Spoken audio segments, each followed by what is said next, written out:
하나님의 말씀은 누가복음 17장 11절에서 19절까지 말씀입니다. 신약성경 124면에 있습니다. 누가복음 17장 11절에서 19절까지 말씀입니다.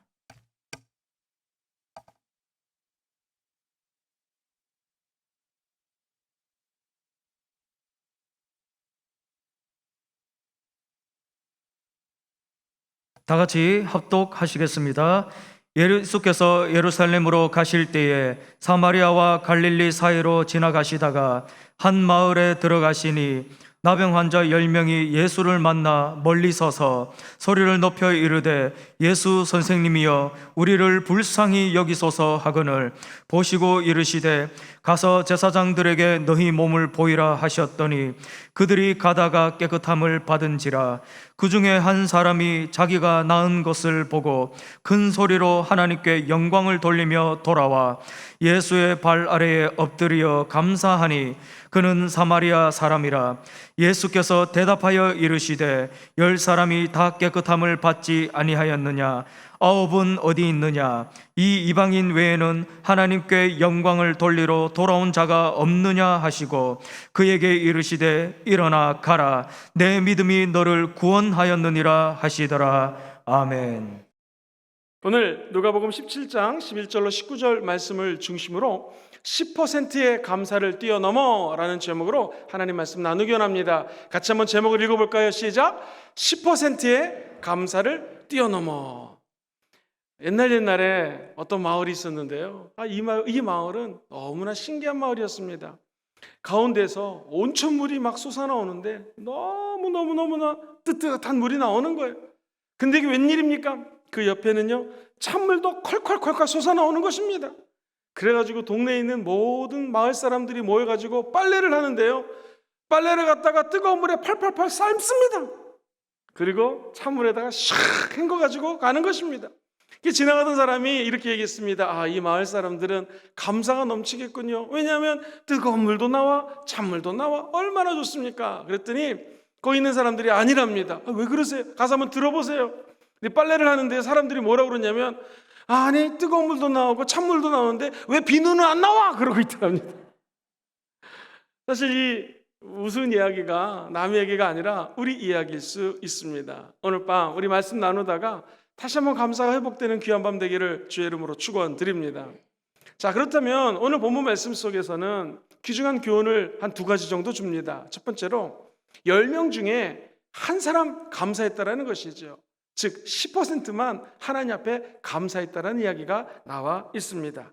예수님이 어느 마을에 들어가고 계십니다. 그때 문 밖에서, 저 성문 밖에서 사람들이 예수님 앞에 나타났습니다. 그런데 이 사람들이 주님 앞에 올 수가 없었습니다. 그래서 누가복음 17장 13절에 보면 이렇게 적혀져 있습니다.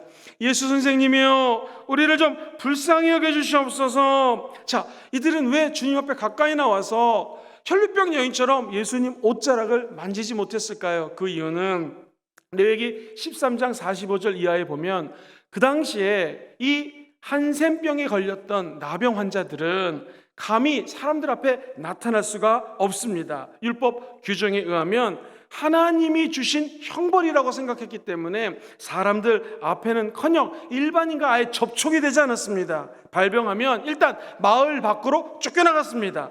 오늘날 코로나 바이러스 걸리면 격리시키듯이 격리시켰습니다. 이동하는 행인들과 접촉은커녕 2m 이상 접근할 수가 없었던 상황입니다. 더 무서운 것은 머리를 산발했습니다. 그리고 자기 스스로 부정합니다. 상대방들이 나를 볼 수 있도록 나병 환자들은 옷을 찢었습니다. 그러니까 육체적으로 정신적으로 얼마나 힘들었겠습니까? 눈썹이 빠지고 신체 곳곳이 허물고 진물이 쏟아나고 심지어는 심할 때는요 손가락이 뚝뚝뚝 떨어지는 이런 병이었습니다. 다른 사람들이 이 나병 환자들을 보면 짐승처럼 여기는 상황이었습니다. 그러니 얼마나 고통스러웠겠습니까? 사랑하는 성도님들, 이 사람들의 꿈은 무엇이겠습니까? 꿈의 도소원은 이 나병으로부터 자유케 되는 것이 꿈이었습니다. 그런데 어느 날 이 마을에 예수님이 온다는 소문이 들리기 시작했습니다. 그분이 메시아요, 하나님의 아들이요, 구세주요, 그분만 만나면 수많은 사람들이 나병이 아니라 더한 병이라도 치료받았다라는 간증을 듣게 되었습니다. 이 10사람에게는 마음속에 희망이 솟아오르기 시작했습니다. 드디어 예수님이 오신다는 얘기를 듣자 마음속에 있는 기쁨이 넘치기 시작했습니다. 그래서 저 멀리서 주 앞에 소리 지르는 것이, 예수 선생님이요, 우리를 좀 불쌍히 여겨 주시옵소서. 오늘 이 밤에 혹시 나병이 됐건 마음의 상처가 됐건 내적인 치유가 필요하시건 어떤 모습으로 왔건 간에 예수님께 이렇게 기도해 보십시오. 예수님, 저를 좀 불쌍히 여겨 주시옵소서. 우리 예수님은 17장 14절에 보니 누가복음에 그들을 보시고 이렇게 이야기를 하십니다. 같이 읽어보겠습니다. 시작. 보시고 이르시되 가서 제사장들에게 너희의 몸을 보이라. 자, 이 제사장에게 보이라는 것은 만약에 율법에 의하면 나병 환자가 치료를 받았으면요, 제사장에 가서 몸을 보입니다. 그리고 난 다음에 정결케 됐다는 것을 확인하고 난 다음에 성문 밖에 있던 사람들이 이제 성문 안에 들어가서 정상적인 삶을 살 수가 있었습니다. 근데 오늘 성경에 보니 이분들이 예수님이 제사장들에 가서 몸을 보여라 라는 말을 듣고 열심히 가다 보니 병이 다 나았습니다. 그리고 제사장에 딱 보였으니 당연히 너희들이 다 병치료가 되었다라고 아마 이야기를 들었겠죠. 여기서 중요한 사건이 나옵니다. 누가복음 17장 14절 뒤에 부분을 보면 그들이 가다가 깨끗함을 받은지라. 그런데 문제는 깨끗함 받은 건 좋았는데 10사람이 치유를 받았는데 그 중에 한 사람만 와서 주님께 감사합니다 라고 고백을 하는 거죠. 17장 15절로 16절을 한번 읽어보겠습니다. 시작. 그 중에 한 사람이 자기가 나은 것을 보고 큰 소리로 하나님께 영광을 돌리며 돌아와 예수의 발 앞에 엎드려 감사하니 그는 사마리아 사람이라. 자, 10명이 치유받았으면 당연히 주님 앞에 와서 감사합니다 라고 이야기를 해야죠. 그런데 오직 한 사람만 주 앞에 나와 무릎을 꿇고 감사합니다 라고 했다는 것입니다. 오늘 성경은 그는 사마리아 사람이라고 이야기를 합니다. 이 사마리아 사람은 이방인입니다. 밑쪽에 예루살렘에 있다면 그 중간 지점에 이 사마리아라고 하는 동네가 있습니다. 무엇이 문제냐? 아수르 제국에 멸망당했을 때 수많은 아수르 사람들과 유대인들이 혼혈이 됩니다. 그러니 이 정통 유대인들이 사마리아 사람을 보면은 이거 생김새도 틀리고 저 사람들은 완전히 이방인이다, 하나님 있는 유대인이 아니다라고 차별을 했던 것입니다. 유대인들은 민족적인 자부심이 너무나 지나쳐서 사마리아 사람들을 이방인 취급하고요, 심지어는 개 취급을 했다고 성경은 이야기합니다. 자, 그때 우리 예수님이 의도적으로 저 사마리아 사람, 즉 이방인이 나에게 와서 감사한 것이 아니냐, 이게 무슨 의미일까요? 이런 의미입니다. 너희 유대인들은 저 이방인이라고 불리우는 사마리아 사람들 무시하지. 그런데 이 사람들이 와서 감사한다면 너희들보다 감사하는 사마리아 사람들이 훨씬 더 낫다라고 말씀하시는 것입니다. 사랑하는 성도님들, 오늘 이 밤에 우리의 과거, 내 삶의 경력, 내가 남들보다 좀 낫다라고 하는 어떤 자부심이 있다면 주 앞에 내려놓으시고 주님이 찾는 사람, 감사하는 사람 되시기를 주의 이름으로 축원드립니다. 그래서 17장 19절에 보면 이렇게 말씀을 하십니다. 같이 한번 큰 소리로 읽어봅니다. 시작. 그에게 이르시되 일어나 가라, 내 믿음이 너를 구원하였느니라. 일어나 가라 하면서 사마리아인, 즉 이방인에게 어떻게 말씀하시냐면 네 믿음이 너를 구원하였느니라. 오늘 여러분과 제가 어떤 모습으로 이 예배를 드리든 간에 우리 주님이 이런 말씀을 하시기를 주의 이름으로 축원드립니다. 너의 믿음이 너를 구원하였느니라. 결국 은혜 이외 은혜의 축복이라는 것은 믿음을 가지고 주 앞에 나와 나에게 베푸신 은혜를 감사하면 그 감사 고백 위에 하나님은 또 다른 은혜를 부어준다는 것입니다. 치유받은 유대인들은 나병에 걸렸을 때 전전긍긍했습니다. 이거 어떻게 하면 좋아? 어떻게 되지? 그러나 완치되고 나니까 마음이 샥 변심하게 됩니다. 한편 이 사마리아 사람은 하나님의 아들 예수님이 자기를 치유한 것이 너무나 감사했습니다. 그래서 주 앞에 나온 동기가 내 몸 치료해 주시니 감사합니다. 근데 예수님은 그 감사를 듣고 다른 축복을 주십니다. 오늘 너의 그 믿음의 고백 때문에 너는 오늘 구원을 받았다라는 것입니다. 오늘 저 여러분들이 치료가 필요해서 나왔건 물질이 필요해서 나왔건 관계가 회복되기 위해서 나왔건 어떤 모습으로 왔던 간에 주 앞에 믿음으로 감사하십시오. 그러면 가장 소중한 선물, 구원받는 선물을 허락하여 주실 것입니다. 감사하다고 고백하면 하나님이 행복을 주시고요, 감사하다고 고백하면 축복을 주시고요, 감사하다고 고백하면 축복 위에 더 큰 축복을 허락하여 주시는 것입니다. 로마서 1장에 보면 우리가 왜 불행한가? 많은 사람들이 감사 불감증에 걸려 있습니다. 왜 이 병에 걸려 있을까? 로마서는 이렇게 얘기합니다. 1장 22절 같이 읽어봅니다. 시작. 하나님을 알되 하나님을 영화롭게 아니하며 감사하지도 아니하고 오히려 그 생각이 허망하여지며 미련한 마음이 어두워졌나니. 자, 하나님을 영화롭기도 하지 않습니다. 감사도 하지 않습니다. 왜 그럴까요? 미련해졌다는 것입니다. 심지어 이런 감사하지 않는 것은 마지막 때에 더 심하게 된다는 것입니다. 자, 과연 그런지 말씀에는 디모데후서에 이 마지막 때의 모습을 이렇게 묘사합니다. 3장 1절 이하 시작. 너는 이것을 알라. 말세에 고통하는 때가 이르러 사람들이 자기를 사랑하며 돈을 사랑하며 자랑하며 교만하며 비방하며 부모를 거역하며 감사하지 아니하며 거룩하지 아니하며. 말세에는요, 한마디로 얘기하면 인간성이 극도로 타락을 합니다. 그 중에서 감사할 줄 모르는 것이 마귀의 전형적인 공격이라는 것입니다. 이 세상에서 마귀가 가장 무서워하는 사람은 감사하는 사람입니다.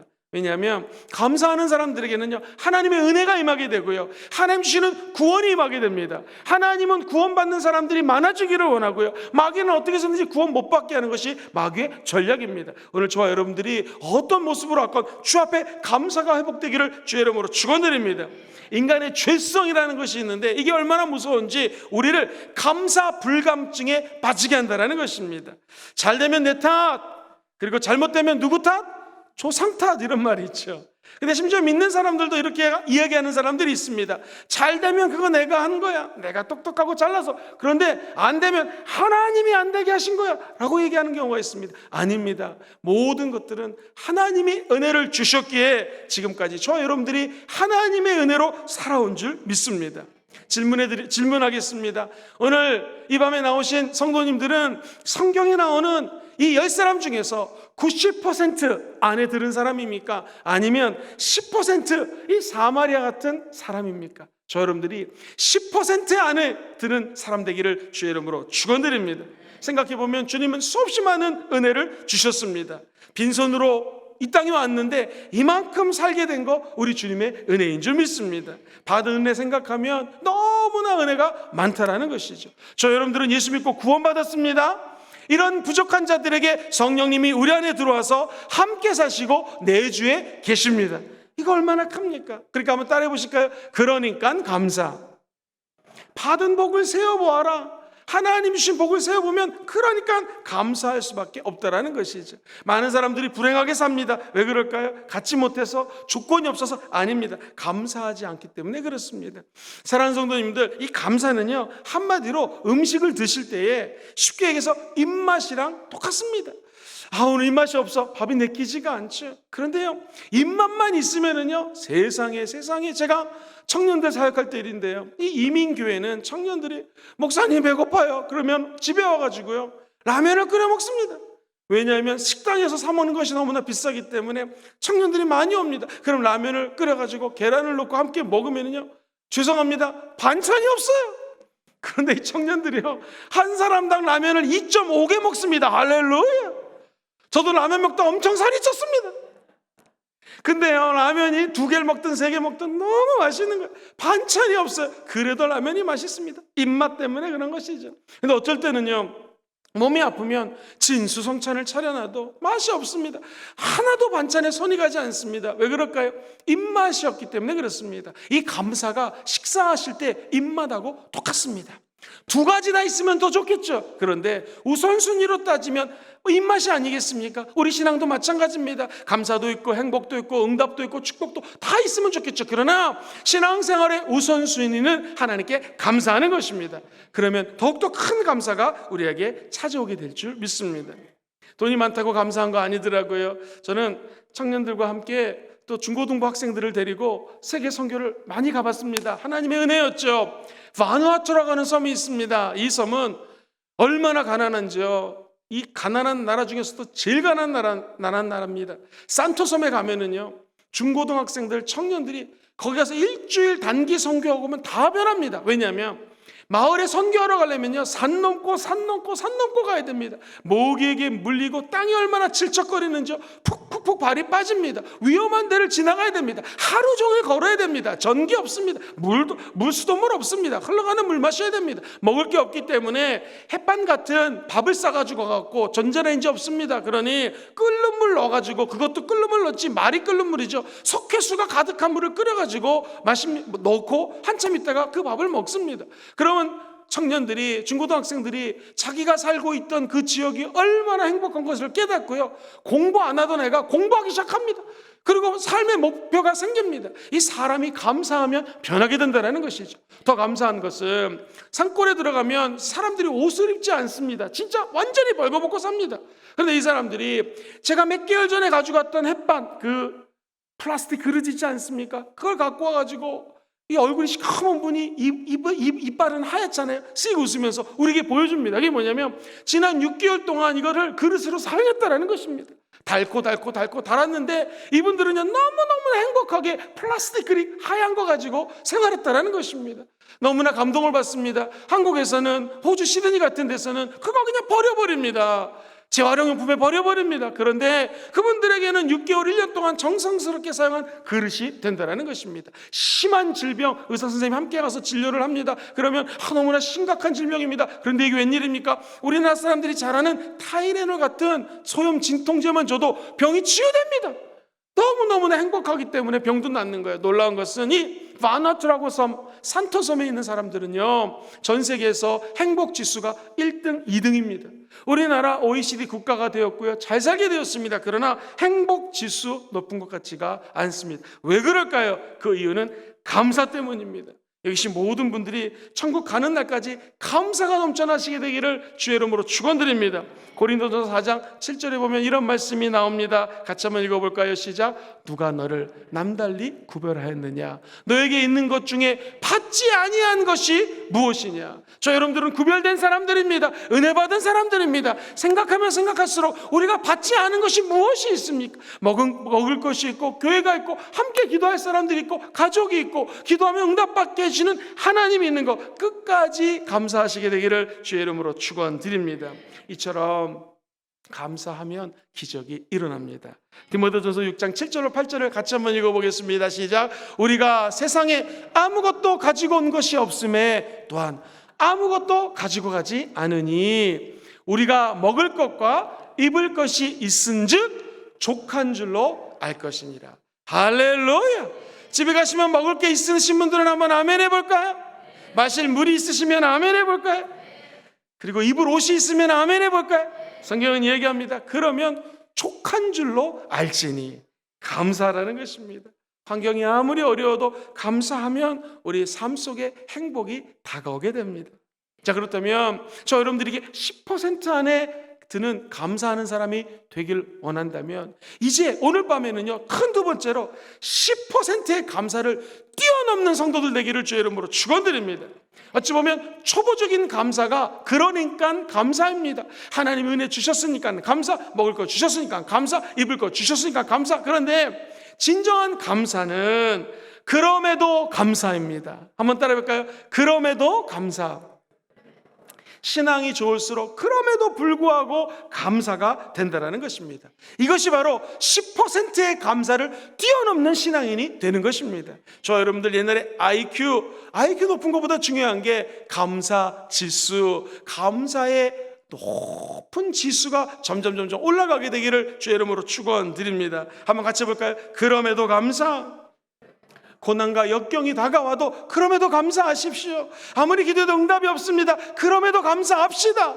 아무리 어렵고 힘든 코로나19래도 하나님은 어찌 보면 우리 크리스찬들에게 감사를 기다리고 있는 줄 모르겠습니다. 저 여러분들이 천국 가는 날까지 영생과 천국 주신 하나님께 그럼에도 불구하고 감사하면 여전히 감사, 그럼에도 불구하고 감사, 하나님의 은혜 받는 감사의 사람이 되게 될 줄 믿습니다.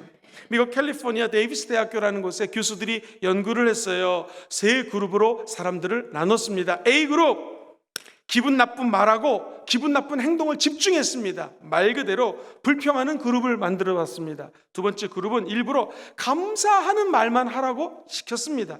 감사 그룹을 만들어 봤습니다. 세 번째, 그냥 일상적인 말, 일상적인 행동하는 사람들로 구분을 해봤습니다. 그랬더니 관찰 결과 놀라운 일이 벌어졌습니다. 25% 감사 그룹이 마음속에 행복감이 다른 두 그룹에 비해서 엄청나게 높았는데 일반 사람들보다 25% 마음속에 행복이 찾아들었다는 것입니다. 더 놀라운 것은 감사하니까 더 건강해졌다는 것입니다. 더 많은 시간을 운동하더랍니다. 감사하는 자에게는 이런 좋은 일들이 넘쳐나게 된다는 것이죠. 더 놀라운 것은 연관 결과를 보면 하는 일들에 더 많은 흥미를 갖게 되었고요. 가장 중요한 것은 따라해볼까요? 집중력이 높아졌습니다. 시작. 집중력이 높아졌습니다. 감사의 비결, 감사의 능력, 집중력을 높일 수 있다는 것입니다. 더 재미있는 것은 평균 수명이 감사하는 그룹이 9년 이상 살게 되었습니다. 가슴에 손을 얹고 따라합니다. 나는 오늘 밤 감사해서 9년 더 살 거야. 시작. 나는 오늘 밤 감사해서 9년 더 살 거야. 감사하면 9년 더 살게 된다고 합니다.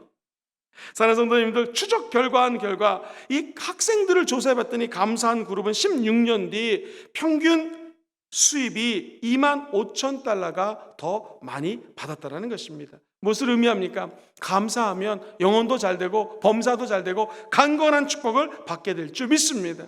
성경에 보면 이와 같은 감사를 한 믿음의 선배님이 계십니다. 우리가 잘 아는 다니엘이라고 하는 친구, 다니엘과 그의 친구들입니다.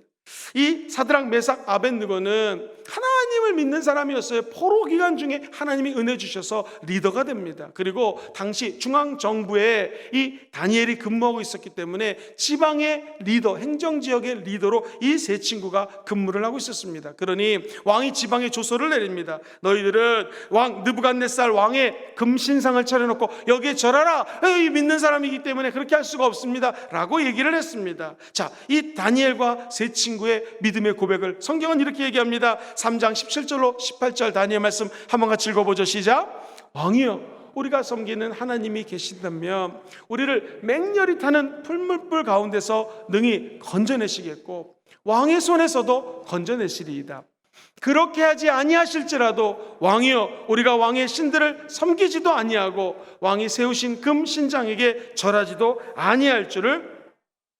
할렐루야. 여기 보면 귀한 말씀이 나옵니다. 우리 하나님이 나를 보호해 줄 거기 때문에 나는 하나님의 보호하심을 믿습니다. 그런데 만약 한번 같이 해볼까요? 그렇게 하지 아니하실지라도. 시작. 그렇게 하지 아니하실지라도 나는 하나님을 배반하지 않겠습니다. 무엄하도다 풀무불을 7배라도 끓게 만들어가지고 저들을 집어넣어라 했는데 웬일입니까? 세 친구가 빠져보니 네 번째 사람 예수님이 나타나서 그 세 사람을 보호했다라는 것입니다. 어떤 결과가 일어났습니까? 느부갓네살 왕이 감동받고 하나님을 찬양합니다. 그리고 세 사람을 승진시킵니다. 그리고 조서를 내려서 야훼 하나님을 만홀히 여기지 말라 하면서 하나님께 영광을 돌리게 됩니다.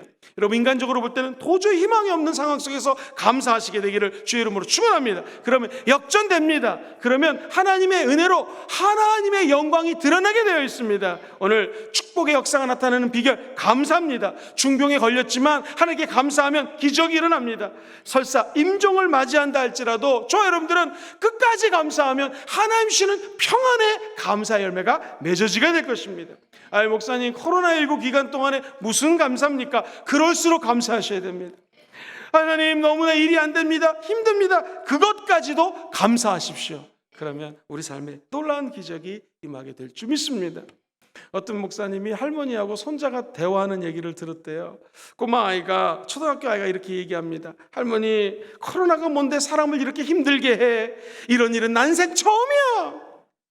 할머니가 그랬답니다. 야, 나도 80평생에 이런 일은 처음이다. 아마 우리가 지금 이 시대를 살면서 너무나 힘들다고 이야기를 합니다. 주변을 바라보고 사방팔방을 바라봐도 길이 없는 것 같습니다. 하나님이 요구하시는 것은 무엇일까요? 감사합니다. 최근에 저는 기도하면 기도할수록, 말씀을 준비하면 준비할수록 자꾸 감사에 대한 설교를 하라는 어떤 하나님의 마음을 받습니다. 왜 그럴까요? 크리스톰이라고 하는 유명한 설교자는 이렇게 얘기를 했습니다. 사람에게는 근본적인 죄가 하나 있는데 그것은 감사하지 않는 죄라는 것입니다. 10사람 중에 9사람, 이거는 많은 사람들이 범하는 죄라는 것입니다. 끓는 물이 있고 찬물이 콸콸콸 나오는데 왜 비누를 안 주십니까? 라고 얘기하는 사람이 남이 아니라 우리일 수가 있다는 것입니다. 사랑하는 성도님들, 한번 생각해 보십시오. 지금까지 인생을 살면서 감사하는 사람들하고 함께 했을 때 얼마나 행복했습니까? 지금까지 직장 생활하시고 또 학생들은 공부하시면서 한번 삶을 돌이켜 보십시오. 옆에 불평불만하고 투덜투덜 거리고 감사하지 않는 사람하고 함께 일했던 기억이 있을 것입니다. 얼마나 힘드셨습니까? 저 여러분들은 오늘 하나님 때문에 우리 삶이 감사하는 삶으로 변화되기를 주의 이름으로 축원드립니다. 성경은 계속해서 믿음의 사람들을 조명하고 세상에서 칭찬받고 하나님께 칭찬받는 사람의 조건, 감사라고 알려주십니다. 같이 보실까요? 감사는 선택이 아니라 필수입니다. 이거 선택 아닙니다. 우리 크리스천에게는 필수입니다. 감사는 조건이 아니라 무조건입니다. 시작. 감사는 조건이 아니라 무조건입니다. 감사할 조건 없다 할지라도 무조건 감사하십시오. 감사는 미루는 것이 아니라 오늘 이곳에서 하는 것입니다. 아, 목사님 내일 감사하죠. 아닙니다. 오늘 밤 감사하십시오. 어디서 감사합니까? 이곳에서 감사해야 됩니다. 감사는요, 부끄러운 것이 아니라 자기 자신을 존귀하게 만드는 것이 감사입니다. 감사하면 자존심 상해요? 아니요, 자기 자존감을 높이는 것이 감사입니다. 한번 따라해볼까요? 감사는 기쁨입니다. 감사는 즐거움입니다. 감사는 행복입니다. 천국 가는 날까지 이 행복을 놓치지 않게 되기를 주의 이름으로 축원드립니다. 간단한 예언 하나 말씀드리고 말씀을 정리하겠습니다. 미국 교과서에 실린 내용입니다. 독일에서 실제로 있었던 일인데요. 독일에 대기근이 다가왔습니다. 코로나보다도 더 어려운 상황이 펼쳐지게 되었습니다. 한 마을에 큰 부자가 있었는데요. 너무너무나 힘들구나 해서 자기의 사재를 털어서 아이들에게 빵을 구워주기로 마음을 먹었습니다. 그래서 동네에 있는 20명 아이들을 모아가지고 빵을 여러 가지로 구워가지고 이렇게 얘기를 해줬습니다. 너희들 갖고 싶은 거 가져가라. 그리고 앞으로 이 기근이 끝날 때까지 이 아저씨가, 부자 아저씨가 너희들 빵 줄 거다. 그랬더니요, 아이들이 와 하면서 안 봐도 뻔하죠. 크고 맛있는 거 가져다가는 먹기 시작합니다. 그리고 집으로 다 가져갑니다. 그런데 끝까지 한 아이가 겸손하게 조용히 있다가 마지막 남은 빵을 하나 가지고 가더랍니다. 이 돈이 많은 아저씨가 예의주시해서 이 꼬마 아이를 바라봅니다. 다음 날이 되었습니다. 또 빵 큰 거 맛있는 거 소라빵 다 가져갑니다. 제일 맛이 없는 식빵만 남았습니다. 이 아이가 또 가져가면서 정말 중요한 것은 이 아저씨에게 가서 아저씨 이렇게 힘든데 빵 주셔서 감사합니다라고 고맙다고 이야기하며 돌아갑니다. 어느 날이었습니다. 그날도 아이들이 빵을 다 가져가는데 변함없이 이 아이 이름이 그렌첼이라고 하는 아이인데요, 그렌첼이라고 하는 소녀가 끝까지 기다렸다가 빵을 가지고 아저씨 오늘도 빵 주셨네요, 감사합니다 감사합니다. 그리고 집에 돌아가서 엄마랑 같이 빵을 나눠 먹는데 이게 웬일입니까? 거기에 은동전이 5개가 들어있더랍니다. 엄마가 하시는 말씀이 이건 우리 것이 아니니까 돌려드려야 된다. 그래서 이 아이가 다시 그 주인 아저씨에게 가져갔습니다. 아저씨 이거 우리 돈이 아닌데 여기 들어있었어요. 그 아저씨 이야기를 들어보십시오. 그 돈은 틀림없는 내 것이다. 그런데 이 돈은 감사하는 너에게 주는 하나님의 선물이다. 내가 주는 것이 아니라 하나님이 주시는 것이다. 감사하면 이런 좋은 일이 일어난다. 사랑하는 성도님들, 우리 인생을 돌이켜보면 힘든 일도 많고 어려운 것도 많지만 감사할 것도 많습니다. 저 여러분들은 그 9사람 중에 유대인 9사람이 아니라 이방인 한 사람이 되시기를 주의 이름으로 축원드립니다. 열에 한 명꼴 10%의 기적을 이루십시오. 두 번째, 10%의 감사를 뛰어넘는 자들 되기를 주의 이름으로 축원드립니다. 어떻게 하면 될까요? 따라해볼까요? 그럼에도 감사, 그럴수록 감사, 그것까지 감사, 그리 아니하실지라도 감사, 무조건 감사, 무한 감사, 절대 감사, 한정 없는 감사, 이런 감사장이가 되시기를 주의 이름으로 축원합니다. 우리 순복음 금종교회는 감사하는 교회입니다. 감사가 충만한 교회입니다. 감사 충만, 성령 충만하여 하나님께 칭찬받고 사람들에게 칭찬받는 귀한 성도들 되시기를 주의 이름으로 축원드립니다.